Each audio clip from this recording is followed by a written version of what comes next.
దేవునికి స్తోత్రం. ప్రియులారా, ఈ లోకంలో కొంతమంది ఒకప్పుడు ఎంతో బాగా బ్రతికి ఇప్పుడు ఎంతో దీనస్థితికి దిగజారిపోయిన వారిని చూస్తూ ఉంటాము. అయితే వీరు వారి స్థితికి కారణము ఏదో మా తలరాత బాగా లేక అని అనుకుంటూ ఉంటారు.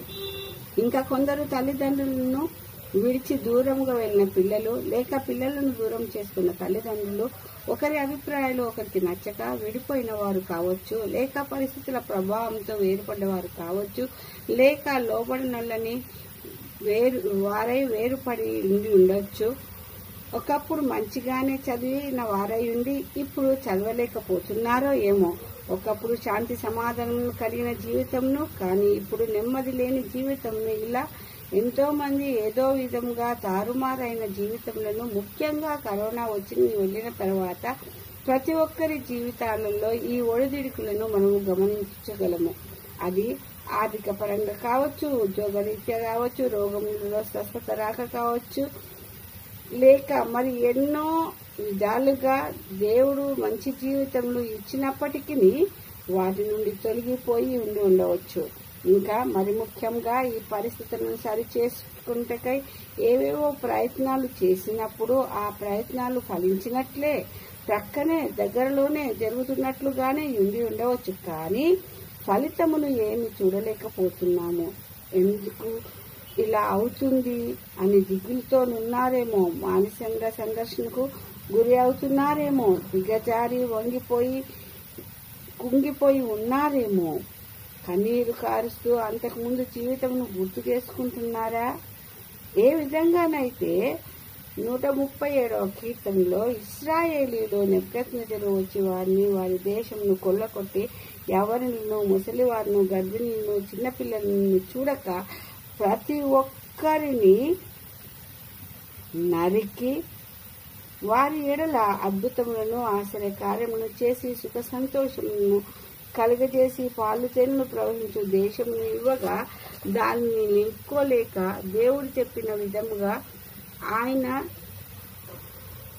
ఆజ్ఞలను పాటించక త్రోవ తప్పుచుండగా పెంగల కడనే తన ప్రవక్తల ద్వారా తెలియజేయక తమను తాము సరి చేసుకోక యెరూషలేము దేవాలయంను కూడా కూలగొట్టి కాల్చి వారిని బానిసలుగా బబులోను తీసుకువెళ్లి వారితో వెట్టి పనులు చేయించుచుండగా 2 నదుల మధ్య తీరాన నిరవంజి చెట్టు కింద కూర్చొని ఆ చెట్టుకు వారి సితార్లను తగిలించి, అంటే బబులోను అనగా కష్టములలో, సియోను అనగా దేవుని ఆయన కృపను జ్ఞాపకం చేసుకుంటూ ఆయన సన్నిధిలో వారు ఏడ్చుచుండిరి.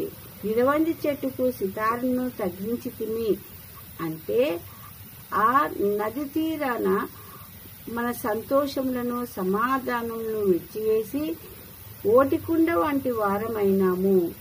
సమాధానమును సంతోషమును ఆ చెట్టుకు తగిలించేసినాము. ఓటికుండ వంటి వారమైనాము. ఏ విధంగానైతే ఓటికుండలో ఎన్ని నీళ్లు పోసినను అది నిండకుండా తృప్తినివ్వదు, అలాగనే మనము ఎంత కష్టపడిననో మన జీవితంలో చక్కబడవు, వీరు మనల్ని బాధిస్తూనే ఉంటారు అని వారు ఎంతో రోధిస్తూ ఇక్కడ నిరవంజి చెట్టును పరిశుద్ధాత్ముడు ఎందుకు రాయించాడు అంటే ఆ చెట్టు ఇశ్రాయేలీయుల జీవితమును పోల్చుతున్నది.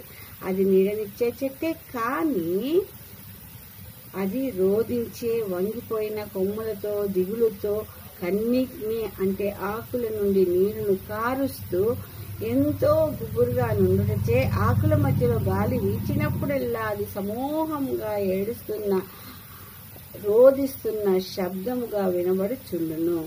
అందుకే దాన్ని రోధించు చెట్టు అని అంటారు. అదే విధముగా ఇశ్రాయేలీయులు కూడా దిగులుతో కృంగిపోయి వంగిపోయి రోధిస్తున్నారు.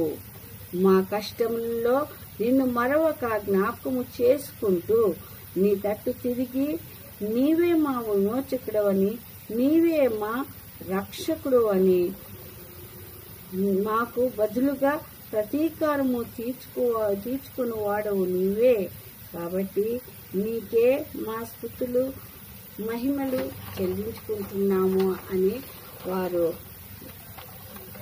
అప్పుడు దేవునికి ప్రార్థించగా, అప్పుడు దేవుడు కృప కనికరము గల వాడు వారి మొరలను ఆలకించి పాడైన యెరూషలేమును తిరిగి కట్టుటకు, అక్కడ నివసించుటకు ద్వారమును తెరిచి విమోచన రక్షణను వారికి కలుగజేసినాడు.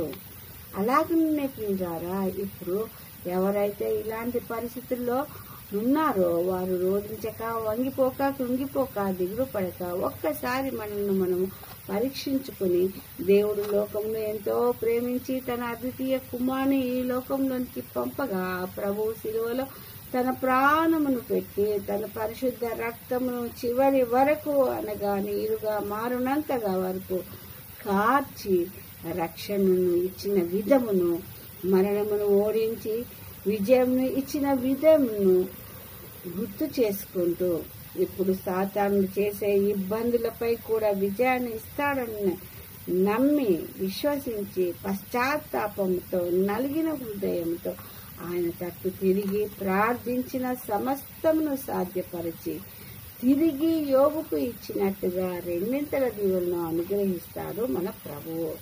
అందుకై తన పరిశుద్ధాత్మ తోడును సహాయము అనుగ్రహించి మనల్ని నడిపించును గాక.